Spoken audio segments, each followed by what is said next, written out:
Une relation toxique. Au printemps 1965, peu après sa douloureuse séparation d'avec Alain Delon, Romy Schneider croise la route d'un certain Harry Mayonne. Le dramaturge allemand a 40 ans. 14 de plus que Romy Schneider. Il est marié. Et il vénère le théâtre et n'a que mépris pour le cinéma. Pourtant, la sublime comédienne croit en cette idylle. Elle fait tout pour lui, pour que leur relation soit merveilleuse. Elle lui paie donc son divorce et peu après, ils passent devant le maire et échangent leurs vœux. Lors de leur mariage, Romy Schneider est enceinte de 5 mois.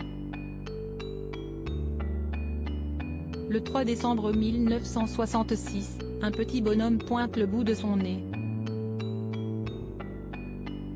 Un David dont le destin sera tragique.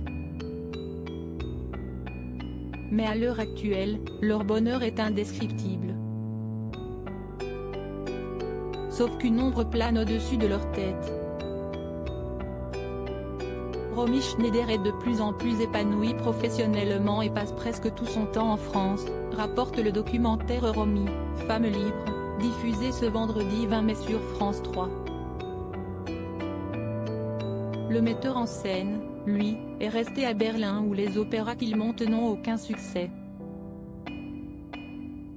Dépressif et jaloux du succès de son épouse, Harry Mayonne en devient odieux et acerbe. Il se noie dans les addictions et la réussite de sa femme l'enfonce encore plus. Alors dès qu'il le peut, il tente de la rabaisser. Et Romy encaisse, stoïque, raconte le documentaire qui prend en exemple une interview donnée à la télévision allemande. Monsieur Mayonne, pensez-vous que votre épouse se laisse guider par ses émotions, ou bien qu'elle est guidée par la raison ? Lui demande un journaliste, tandis que Romy Schneider est présente à leur côté. Ce mépris de Harry Mayonne envers Romy Schneider. La réponse du dramaturge est sans appel, « Oh non. Seule la première partie de votre phrase est juste », lâche-t-il.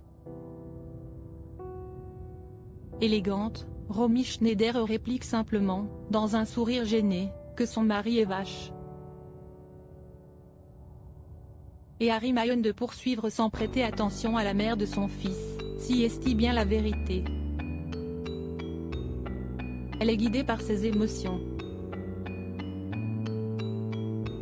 Si est-il sa singularité. Chez elle, il n'y a aucun calcul.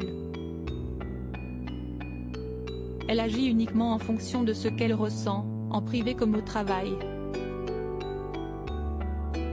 Un blanc en plateau suit. Être malheureux n'excuse pas tout. Le mépris misogyne de Harry est devenu insupportable, explique le documentaire. Romy Schneider s'éloigne donc de plus en plus de Harry Mayonne, et décide finalement de le quitter en 1972. Mais alors qu'elle demandera le divorce 7 ans plus tard, celui-ci se montra intraitable sur la garde de leur fils. Loading widget.